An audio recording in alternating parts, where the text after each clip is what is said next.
ഇനി രണ്ടാമത്തെ ഗുരു of course ആരാണ്? നമുക്ക് ആചാര്യന്മാർ വേണം. ഇത് പറഞ്ഞു തരാൻ ആരെങ്കിലും ഉണ്ടാവണം. അർജുനൻ്റെ മുന്നിൽ കൃഷ്ണനായിട്ടും നമുക്ക് അനവധി ആചാര്യ പരമ്പരയാണ് ഈ ഭാരതത്തിലുള്ളത്. ശരിക്കും പറഞ്ഞാൽ ഹിന്ദുമതം എന്ന് പറയുന്നത് തന്നെ ഗുരുശിഷ്യ ബന്ധത്തിൻ്റെ നാടാണ്. നമുക്ക് വീടുകളിൽ അതാണ് നഷ്ടപ്പെട്ടു പോയത്. ഇപ്പോൾ ഒരു ഗുരുശിഷ്യ ബന്ധമായിരിക്കണം വീടുകളിൽ ഉണ്ടാവേണ്ടത്. ഈവൻ ഭാര്യാഭർത്ത ബന്ധത്തിൽ പോലും എന്ത് വേണം? ഒരു ഗുരുശിഷ്യ ബന്ധം വേണം.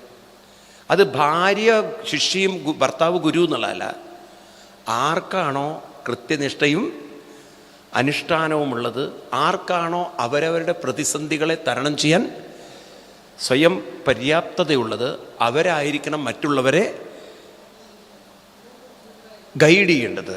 ആര് ഗൈഡ് ചെയ്യുന്നോ അവരാണ് ഗുരു. ഇപ്പം ഗുരു എന്ന വാക്കിനർത്ഥം ഇന്ന് പലരും തെറ്റിദ്ധരിച്ചിരിക്കുന്നത് അതും തെറ്റിദ്ധാരണയാണ്. ഒരു ഗുരുവിനെ ആളുകൾ ദൈവതുല്യമൊക്കെ കാണും. അങ്ങനെ ദൈവതുല്യം കണ്ട് ഗുരു ഒക്കെ എൻ്റെ കാര്യങ്ങൾ നോക്കിക്കോളൂ, ഗുരുവിനൊക്കെ അറിയാം, ഗുരു എല്ലാം ശരിയാക്കും. ഗുരു എന്താ ഈ ഗുരുവാണോ? അങ്ങനെ നമ്മൾ തെറ്റിദ്ധരിക്കരുത്. ഗുരു എന്ന് പറയുന്നത് ഒരിക്കലും ഒരു വ്യക്തിയാവരുത്. ഗുരു ഒരിക്കലും ഒരു വ്യക്തിയാവരുത്. ഗുരു എന്ന് പറയുന്നത് നമുക്ക് കിട്ടുന്ന മാർഗനിർദ്ദേശത്തെയാണ് നമ്മൾ ഗുരു. അതെവിടെ നിന്നൊക്കെ കിട്ടുന്നുണ്ടോ അതൊക്കെ നമ്മുടെ മുന്നിൽ ഗുരു തന്നെയാണ്. അതുകൊണ്ടാണ് ഭാഗവതത്തിൽ 24 ഗുരുക്കന്മാരെയൊക്കെ പറഞ്ഞിരിക്കുന്നത്. ഭൂമി ഗുരു, അതുപോലെ തന്നെ ജലം, പൃഥ്വി, വായു, ആകാശം, ആപ്പ് തുടങ്ങി ഇതെല്ലാം ഗുരുവാണ്. കബോധോ, അജഗര, സിന്ധു, പതങ്കോ, ഇല്ലേ, പിങ്കള, കുരര്, കുമാരി, ഇങ്ങനെ എന്തൊക്കെ വേണം, അജഗര്, ഇങ്ങനെ 24 ഗുരുക്കന്മാരൊക്കെ ഗുരുക്കന്മാരായത് അവരെന്താ, അവർ വല്ലതും പഠിപ്പിക്കണ്ടോ? അവരിൽ നിന്നെല്ലാം ജീവിതത്തിലേക്ക് വേണ്ടുന്ന ചില സന്ദേശങ്ങൾ, ഉപദേശങ്ങൾ. അപ്പോൾ ഗുരു എന്ന വാക്കിൻ്റെ രണ്ടാമത്തെ ഗുരുവിൻ്റെ വാക്കിൻ്റെ അർത്ഥം ഗൈഡൻസ് എന്നർത്ഥം. ആരാണോ നമുക്ക് സാധനാനുഷ്ഠാനങ്ങൾക്കുള്ള മാർഗനിർദ്ദേശങ്ങൾ തരുന്നത്, വഴി കാണിക്കുന്നത്, ഗൈഡൻസ് തരുന്നത്, അവർ നമ്മുടെ ഗുരുവാണ്. വ്യക്തി ഗുരുവായാൽ ഒരു കുഴപ്പമുണ്ട്. നമ്മൾ അന്ധമായി വിശ്വസിക്കും. എന്ത്? ഈ വ്യക്തി തന്നെ നമ്മുടെ സകല പ്രശ്നങ്ങളും പരിഹരിക്കുന്ന. ഒരു വ്യക്തിക്കും ഒരാളുടെ മാനസിക പ്രശ്നത്തെയും പരിഹരിക്കാൻ സാധ്യമല്ല. അത് ഈ അന്ധമായി വിശ്വസിക്കുന്ന ആളുകളെ കാണാം. ഈവൻ സായി ഡിവോട്ടീസിൽ കുറേ പേരുണ്ട്. അവരിങ്ങനെ വിചാരിക്കും സായിബാബ എല്ലാ പ്രശ്നവും. അങ്ങനെ ഒരിക്കലും സാധ്യമല്ലത്. അങ്ങനെ ഒരു ആചാര്യനും ഒരാളുടെ പ്രശ്നവും പരിഹരിക്കാൻ സാധിക്കില്ല. ഇങ്ങനെ എത്രയോ ആചാര്യന്മാരുടെ അന്ധമായി വിശ്വസിക്കുന്ന കുറേ ആളുകളുണ്ട്. ആ അമ്മ വിചാരിച്ചാൽ, അല്ലെങ്കിൽ ഈ അച്ഛൻ വിചാരിച്ചാൽ, ഈ ഗുരു വിചാരിച്ചാൽ എൻ്റെ സകല പ്രശ്നങ്ങളും പരിഹരിക്കുന്ന അന്ധമായി ഒരിക്കലും നിങ്ങൾ വിശ്വസിക്കരുത്. കാരണം ഒരാൾക്കും, കൃഷ്ണന് ഉദ്ധവരുടെ പ്രശ്നം പരിഹരിക്കാൻ പറ്റിയിട്ടില്ല. കൃഷ്ണന് അർജുനൻ്റെ പ്രശ്നം പരിഹരിക്കാൻ പറ്റിയില്ല. കൃഷ്ണൻ തന്നെ അർജുനനോട് പറയുന്നത്, എന്നെ നീ ഗുരുവായിട്ടെടുക്കല്ല വേണ്ടത്, എൻ്റെ വാക്കുകളെ ഞാൻ എന്താണോ പറഞ്ഞത് അത് മനസ്സിലാക്കിക്കൊണ്ട് നീ പരിശീലിക്കുക. അപ്പം ശരിക്കും പറഞ്ഞാൽ രണ്ടാമത്തെ ഗുരു എന്ന് പറഞ്ഞാൽ ഗൈഡൻസ് ആണ്, ഗൈഡല്ല. നമുക്ക് കിട്ടുന്ന മാർഗനിർദ്ദേശമാണ് ഗുരു, ഒരു വ്യക്തിയല്ല. ഇപ്പം ഏതൊക്കെ വ്യക്തിയിൽ നിന്ന് നമുക്ക് വ്യക്തത കിട്ടുന്നുണ്ടോ, സാധനാനുഷ്ഠാനം മനസ്സിലാവുന്നുണ്ടോ, അവരൊക്കെ നമ്മുടെ ഗുരുക്കന്മാർ തന്നെയാണ്. മനസ്സിലാവുണ്ടോ നിങ്ങൾ? ബ്ലൈൻഡ്ലി നമ്മൾ ഒരാളെയും ഗുരുവായി എടുത്തു പോകരുത്. കാരണം എല്ലാവരും നമുക്ക് ആവശ്യമാണ്. അതാണ് ഹിന്ദുമതത്തിൻ്റെ മഹത്വം. കൃഷ്ണൻ ഗുരുവായിട്ടെടുത്തിരിക്കുന്നത് നോക്കൂ നിങ്ങൾ, അറിയുന്ന കൃഷ്ണൻ സാന്ദീപിനി മഹർഷിയുടെ അടുത്ത് പോയി ഗുരുവായി, ഇല്ലേ? കൃഷ്ണൻ എവിടെ കിടക്കണോ സാന്ദീപിനി മഹർഷി എവിടെ കിടക്കണം. എന്നിട്ടും അദ്ദേഹം ആരെടുത്ത് പോയി? അവതാര പുരുഷനായ രാമൻ വസിഷ്ഠരെയും വിശ്വാമിത്രരെയും ഗുരുവായിട്ട് എടുത്തിരിക്കുന്നു. ഉണ്ടോ? അപ്പം ഇവരൊക്കെ ഗുരുക്കന്മാരായി തീർന്നിട്ടുണ്ട് ഈ അവതാരമൂർത്തികൾക്കെങ്കിൽ ആരിൽ നിന്ന് നല്ല ഉപദേശങ്ങൾ, വാക്കുകൾ, പ്രചോദനം കിട്ടുന്ന വഴികൾ, ഇതൊക്കെ നമുക്ക് കിട്ടുന്നുണ്ടോ, അവരൊക്കെ നമ്മുടെ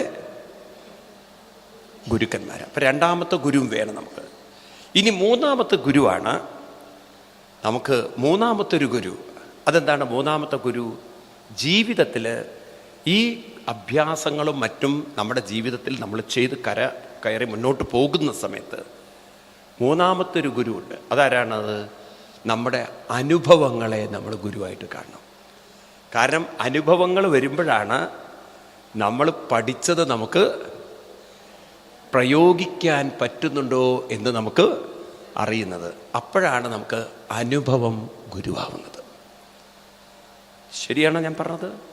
അപ്പം നമുക്ക് ധൈര്യമായിട്ട് പറയാം, ഓ, ഞാൻ കേട്ടതും ഞാൻ പരിശീലിച്ചതും ഇപ്പോഴെനിക്ക് ശരിയാണെന്ന് അനുഭവം വന്നിട്ടുണ്ട്.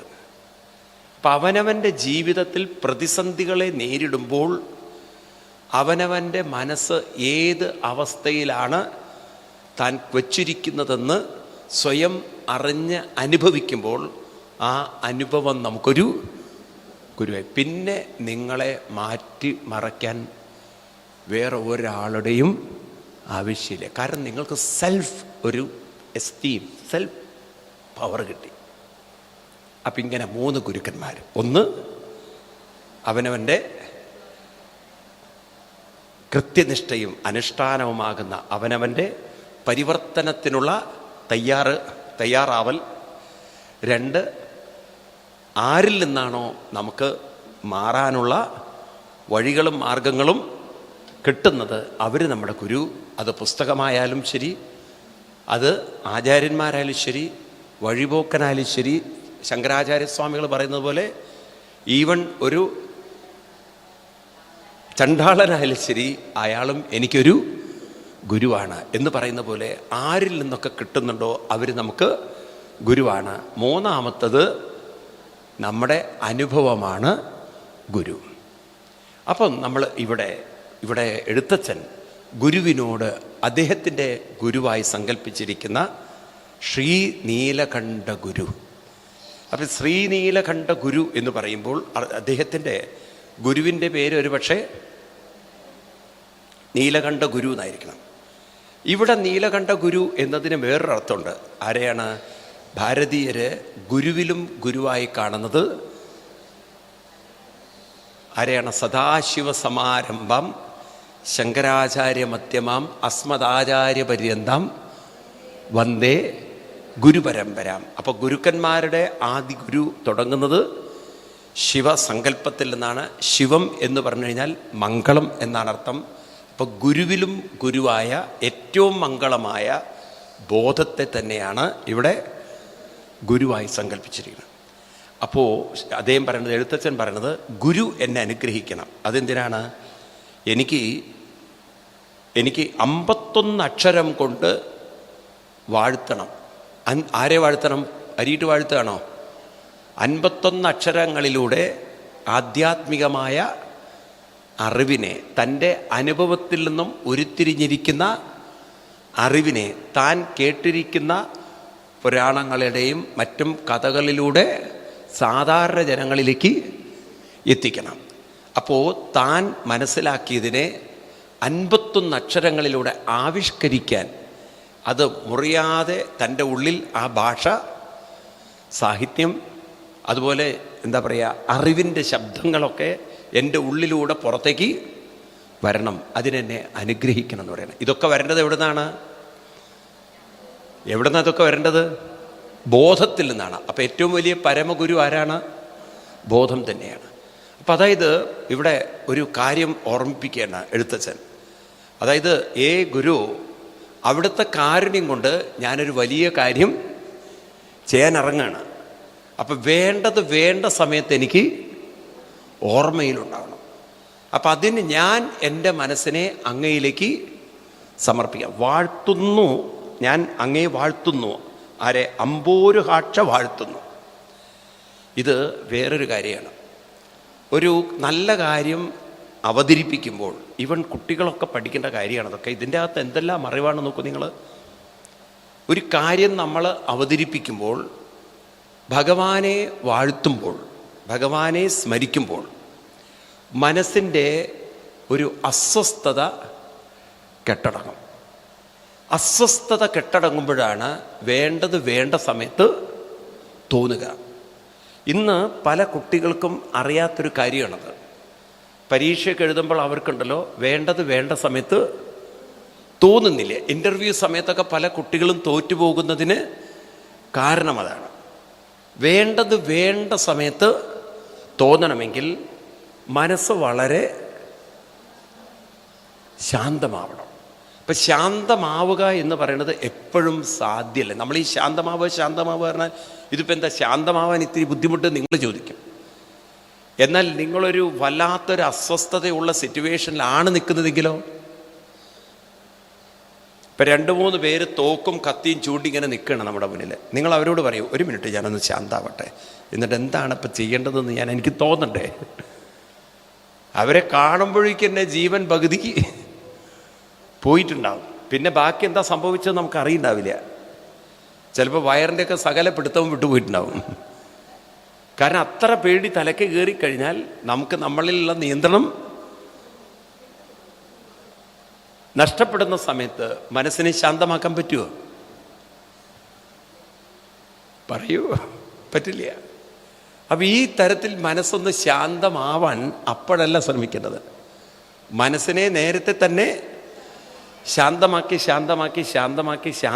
കൊണ്ടുവരുന്ന ഒരാൾക്ക് ഈ പ്രതിസന്ധിയിലും കുറേയൊക്കെ മനസ്സ് ശാന്തമാവും. ഇന്ന് പല കുട്ടികളും പറയുന്നൊരു കാര്യമുണ്ട്, ഇൻ്റർവ്യൂവിന് പേടി വരുന്നു. ഇൻ്റർവ്യൂവിന് എന്തുകൊണ്ടാണ് പേടി വരുന്നത്? അവരുടെ മനസ്സിനെ അവർക്ക് ശാന്തമാക്കാനുള്ളൊരു കഴിവില്ല. അപ്പം അവിടുത്തെ ആ സിറ്റുവേഷനൊക്കെ ഇങ്ങനെ ആലോചിക്കുമ്പോൾ തന്നെ ഹാർട്ട് അങ്ങനെ ഹൈ സ്പീഡിൽ അടിക്കാൻ തുടങ്ങി. കാരണം പേടി വരുമ്പോൾ ഹാർട്ടിൻ്റെ സ്പീഡ് കൂടും. ആ സമയത്തുണ്ടല്ലോ പറയുന്നതൊക്കെ ശ്വാസോച്ഛ്വാസത്തിൻ്റെ ഗതി കൂടും. ആ സമയത്ത് പറയുന്നതൊക്കെ വിഡ്ഢിത്തരങ്ങളുമായിരിക്കും. മനസ്സിലായില്ലേ? പേടി വരാത്തൊരു മനസ്സിനെ സൃഷ്ടിക്കണമെങ്കിൽ പേടിയിലേക്ക് പോകുന്ന മനസ്സിനെ പിടിച്ചു വയ്ക്കാൻ നമുക്ക് സാധിക്കണം. നോക്കൂ, ശ്രദ്ധിക്കൂ നിങ്ങൾ, ഞാൻ പറഞ്ഞത് അടിസ്ഥാനം മറക്കരുത്. 3 കാര്യം. ഏത്? അത് മറന്നുപോയ ഒക്കെ പോയി. അതാണ് നമ്മുടെ തിയറി. ഞാൻ ചിന്തയാണ്, പ്രശ്നങ്ങളും അവിടെ നിൽക്കട്ടെ. അപ്പോൾ പേടിയും എന്താണ്? ചിന്തയാണ്. 3-മത്തത് പരിഹാരവും ചിന്തയാണ്. അപ്പോൾ പേടി വരാതിരിക്കാൻ എന്താ വഴി? അതിന് വേറെ ഒരു ചിന്ത ഉറപ്പിച്ചു വെക്കണം. അപ്പം പിന്നെ പേടിയുടെ ചിന്ത ഉണ്ടാവില്ല. അതുതന്നെയാണ് അതിൻ്റെ പരിഹാരം.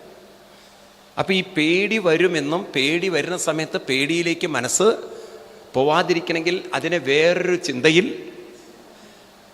പിടിച്ചു വെക്കാനുള്ളൊരു കഴിവുണ്ടാവണം. അല്ലെങ്കിൽ അത് എന്താ പറയുക, മനസ്സ് കൈവിട്ടു പോകും. ഇപ്പം ഈ പേടി വരാത്തതിൽ മനസ്സ് പിടിച്ചു വെക്കുക എന്ന് പറഞ്ഞാൽ ബലാത്കാരേണ പിടിച്ചു വെക്കുക എന്നല്ല അർത്ഥം.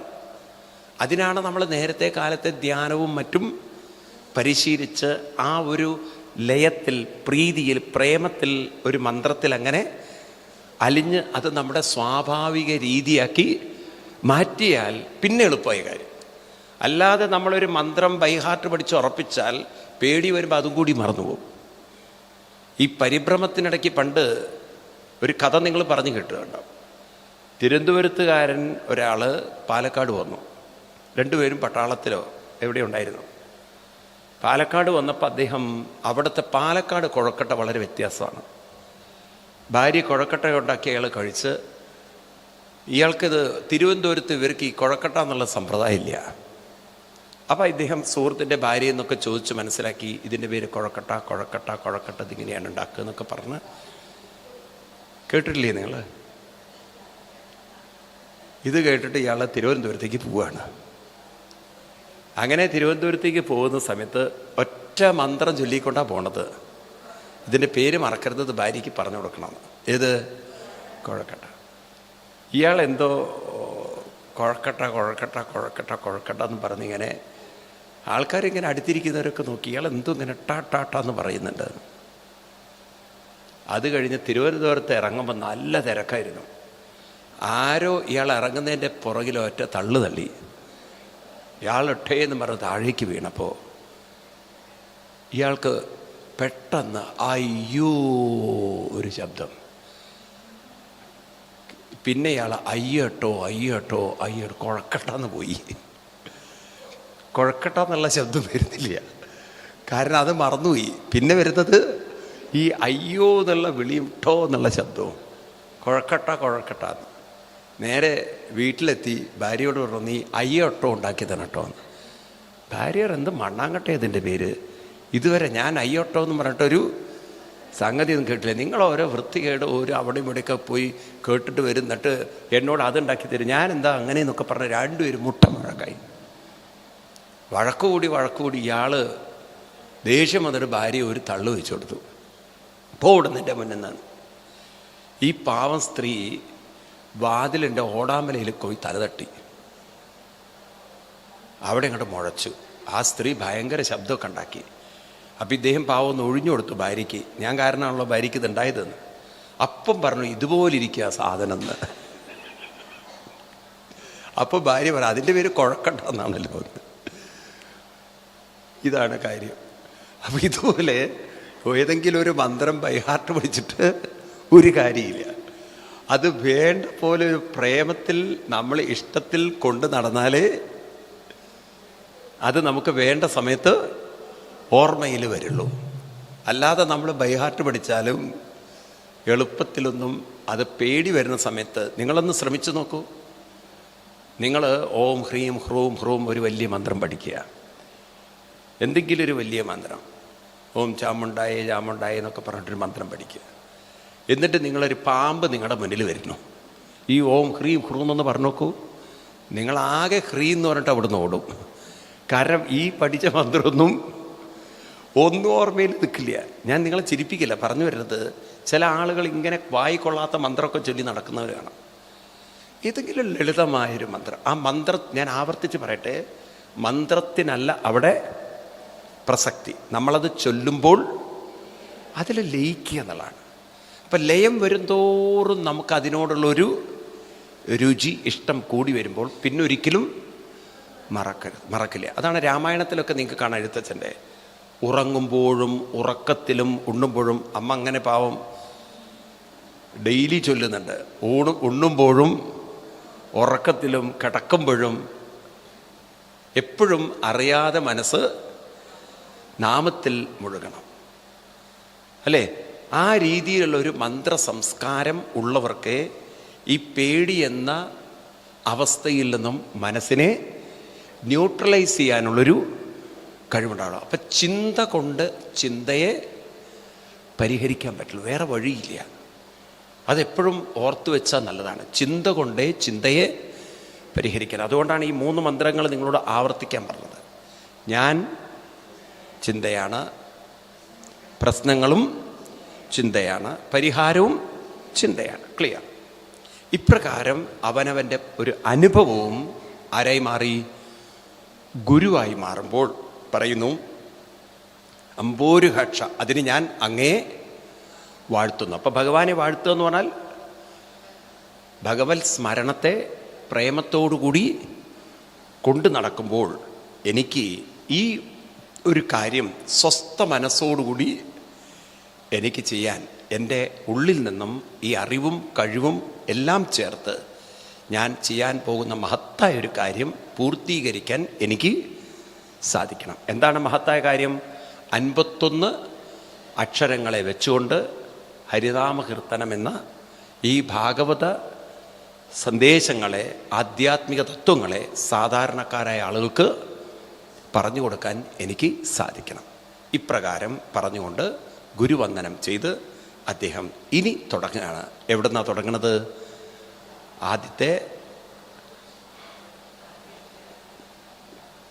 ആദ്യത്തെ അക്ഷരങ്ങൾ, ആദ്യത്തേത് എന്താണ്? ആദ്യം വരുന്നത് സ്വരാക്ഷരങ്ങളാണ്. 16 സ്വരാക്ഷരങ്ങളാണ്. ആ ഈ തുടങ്ങുന്ന അക്ഷരങ്ങൾ, അല്ലേ? ആ അക്ഷരങ്ങളെ വെച്ചുകൊണ്ട് തുടങ്ങാണ്. അപ്പം ആദ്യം ആദ്യക്ഷരത്തിലുളവായൊന്നിതൊക്കെയുമിത് ആദ്യക്ഷരത്തിങ്കലടങ്ങുന്നിതും കരുതി ആദ്യക്ഷരാലിവയോരോ നെടുത്തുപരി കീർത്തിപ്പതിന്നരുൾക നാരായണായ നമ. ഒരാദ്യക്ഷരം വെച്ചുകൊണ്ട് എത്രമാത്രം സന്ദേശങ്ങളാണ് ഇതിൻ്റെ അകത്ത് വെച്ചിരിക്കുന്നത് അറിയോ? ചുരുക്കി പറഞ്ഞാൽ ഹോൾ തൈത്തിരീയ ഉപനിഷത്തിനെ ഇതിൻ്റെ ഉള്ളിലാണ് കംപ്രസ് ചെയ്ത് വെച്ചിരിക്കുക. അല്ലെങ്കിൽ ഈശാവാസ്യ ഉപനിഷത്തിന് ഒരു ഉപനിഷത്ത് അങ്ങനെ തന്നെ അങ്ങോട്ട് വിഴുക്കി വെച്ചിരിക്കുകയാണ് ഈ ഒരു ശ്ലോകത്തിൽ. ആദ്യക്ഷരത്തിൽ ഉളവായൊന്നിതൊക്കെ, ഇവിടെ ഉളവായതൊക്കെ, ഉളവാവുക,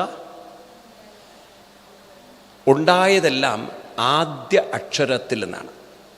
ആദ്യത്തെ അക്ഷരം നമുക്കിത് കേൾക്കുമുണ്ടല്ലോ, ഈ ദ്വന്ദ്വാർത്ഥം ഒരിക്കലും പിടികിട്ടില്ല. ഇതിൻ്റെ പിന്നിലൊരു ദ്വന്ദ്വാർത്ഥങ്ങളുണ്ട്. അതാണ് ഈ ഉപനിഷത്ത് ഇത്തരം കാര്യങ്ങളൊക്കെ വായിക്കുമ്പോൾ നമ്മൾ ഒറ്റയ്ക്കിരുന്ന് വായിച്ചാൽ പലപ്പോഴും അർത്ഥമാവില്ല. ഇത് പതുക്കെ പതുക്കെ പതുക്കെ വായിക്കുമ്പോഴാണ് വരികൾക്കിടയിലൊക്കെ ഒരുപാട് അർത്ഥങ്ങളെല്ലാം കാണുന്നത്. ഇപ്പം നിങ്ങൾ കണ്ടിട്ടുണ്ടാവും നമ്മുടെ ഇന്ത്യൻ കറൻസി നോട്ട്. ഈ കറൻസി നോട്ടിൽ 500 2000 വലിയ പ്രിൻ്റ് അടിച്ചിട്ടുണ്ടാവും. എന്നാൽ നിങ്ങൾ നോട്ടിൻ്റെ ഒരു സൈഡിൽ കൂടെ നോക്കുകയാണെങ്കിൽ പ്രിൻ്റ് കാണാൻ പറ്റാത്ത വിധത്തിൽ അതിൻ്റെ ഉള്ളിലൊരു പ്രിൻ്റ് ഉണ്ട്. നമുക്ക് കണ്ണുകൊണ്ടും ഒരിക്കലും നിങ്ങൾക്ക് സ്ഥൂലമായിട്ട് ഒരിക്കലും കാണാൻ പറ്റില്ല. ഒരു വെളിച്ചത്തിൽ ഒരു പ്രത്യേക ഡയറക്ഷനിൽ നോക്കുമ്പോഴാണ് അതിൻ്റെ ഉള്ളിൽ 500 സൈഡിലൊക്കെ എഴുതി വെച്ച് കണ്ടിട്ടില്ലേ. എന്നതുപോലെ ഈ ശ്ലോകങ്ങളുടെയൊക്കെ ഉള്ളിലൂടെ നോക്കുമ്പോൾ ഉപനിഷത്തിൻ്റെ തത്വങ്ങൾ അതിൻ്റെ അകത്ത് അടങ്ങിയിരിക്കുകയാണ്. സ്ഥൂലമായി നമ്മൾ നോക്കുമ്പോൾ ഇതൊന്നും കാണില്ല. ഇപ്പം ആദ്യാക്ഷരം എന്ന് പറഞ്ഞാൽ നമ്മളെ സംബന്ധിച്ച് ആ അക്ഷരം, അതിൽ നിന്നാണ് സകല അക്ഷരങ്ങളും ഉണ്ടാവുന്നത്. കാരണം ഏത് അക്ഷരവും അതിൻ്റെ പൂർണ്ണത ചേരണമെങ്കിൽ ആ അക്ഷരം ചേരണം, ആ സ്വരാക്ഷരം ചേരണം. ഇപ്പം ക എന്ന് പറയുമ്പോൾ ക പ്ലസ് ആ ആണ് ക, ഇല്ലേ?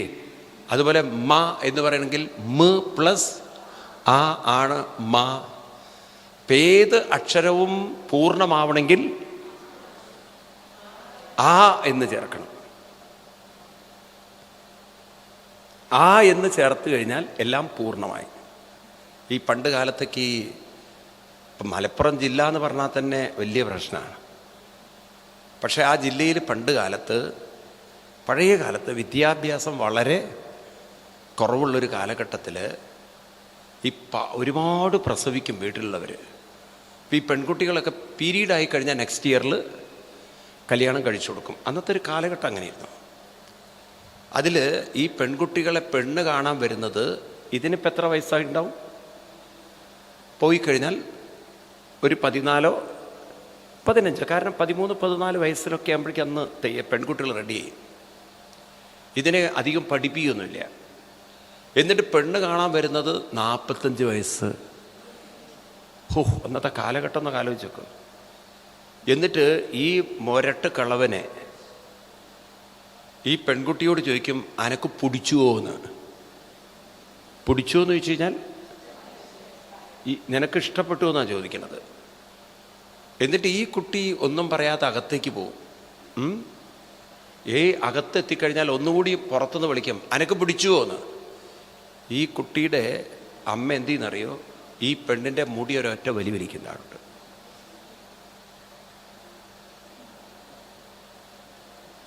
പെട്ടെന്ന് മുടി ഒരു വലി വലിച്ചാൽ ആദ്യക്ഷരത്തിൽ ഇങ്ങോട്ട് വരും. ആദ്യക്ഷരം അപ്പം പുറത്ത് വരും എന്ന് പറഞ്ഞാൽ ആ പിടിച്ചു എന്ന്. നമുക്ക് ആലോചിച്ചൊക്കെ അന്നത്തെ കാലഘട്ടം. അപ്പം ഈ മുടി വലിക്കുമ്പോഴാണ് ഏതക്ഷരം വരുന്നത്? നമുക്കിപ്പോൾ തമാശ, അന്നത്തെ ആളുകൾക്ക് അത് ജീവിതമായിരുന്നു. നമ്മൾ ഇന്നതൊക്കെ ആസ്വദിക്കുന്നു. അന്നത്തെ യഥാർത്ഥ അതിലൂടെ കടന്നുപോയ കുട്ടികളുടെ ഗതി എന്നാലോചിച്ച് നോക്കൂ. എന്തൊരു ക്രൂരമായ ലോകം. അപ്പം ഇങ്ങനെ ആദ്യക്ഷരം എന്ന് പറഞ്ഞാൽ ഇതാണ് ആദ്യക്ഷരം എന്ന് എഴുതി വയ്ക്കരുതേ, ഇതൊരു ഉദാഹരണം പറഞ്ഞു എന്ന് മാത്രം. അപ്പം ആദ്യക്ഷരത്തിൽ ഉളവായ ഒന്നിതൊക്കെ, ഇതൊക്കെ എവിടുന്നാണ് ഉണ്ടായത്? ആദ്യക്ഷരം. അപ്പം നമ്മളെ സംബന്ധിച്ച് അക്ഷരമാലയല്ല പറയുന്നത്, നമ്മളെ സംബന്ധിച്ച് പറയാനുള്ളത് ജീവിതത്തെക്കുറിച്ചാണ്. ഇപ്പം ജീവിതം ആരംഭിക്കുന്നത് ആ അക്ഷരത്തിൽ നിന്നാണ്. ആ എന്നതിന് അർത്ഥം അനന്തം എന്നർത്ഥം.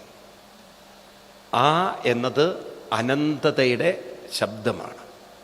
ആനന്ദം, അനന്തം എന്നൊക്കെയാണ് ആ എന്ന അക്ഷരം. അനന്തം എന്തുകൊണ്ടാണ് ആ അനന്തമായത്? അക്ഷരമായതുകൊണ്ട്. അക്ഷരം എന്ന ശബ്ദത്തിന് ആൽഫബറ്റ് എന്ന് മാത്രമല്ല അർത്ഥം, ക്ഷരമില്ലാത്തത് എന്നുള്ളൊരർത്ഥമുണ്ട്. അപ്പം ക്ഷരമില്ലാത്തതെന്ന് പറഞ്ഞു കഴിഞ്ഞാൽ അനന്തമായതൊരിക്കലും ക്ഷരമില്ലാത്തതായിരിക്കും. അപ്പം ആ എന്ന് പറയുന്ന അക്ഷരം ഏതായിരിക്കണം? മനസ്സിലായില്ല. ആ എന്നത് എങ്ങനെയാണ് അനന്തമായത്? അക്ഷരമായതുകൊണ്ട്. അക്ഷരത്തിന് ക്ഷരമില്ലെങ്കിൽ ക്ഷരമല്ലാത്തത് അനന്തമാണ്. അനന്തമായത് ഇവിടെ ബോധമാണ്. അതെങ്ങനെ മനസ്സിലായി? ശ്രദ്ധിക്കുക നിങ്ങൾ. നിരീക്ഷക ബോധം നിരീക്ഷിക്കപ്പെടുന്ന പ്രപഞ്ചത്തെ അറിയുന്ന മനസ്സിൻ്റെ ചലനത്തെ അറിയുന്നു. എന്താ പറഞ്ഞത്? നിരീക്ഷക ബോധം നിരീക്ഷിക്കപ്പെടുന്ന പ്രപഞ്ചത്തെയും, ഇപ്പം നമ്മൾ സൂര്യൻ്റെ, ചന്ദ്രൻ്റെ, ഭൂമിയുടെയൊക്കെ ചലനം നമുക്കിപ്പോൾ വാച്ച് നോക്കിയാൽ അറിയാലോ. ഇത്ര സമയമായി എന്ന് പറഞ്ഞാൽ ഭൂമി അത്രയും കറങ്ങിക്കൊണ്ടിരിക്കുന്നുണ്ട്. ഇതുപോലെ നമ്മൾ സകല ചലനങ്ങളും അറിയുന്നു. ഏതിലൂടെ? ചലിക്കുന്ന മനസ്സിലൂടെ.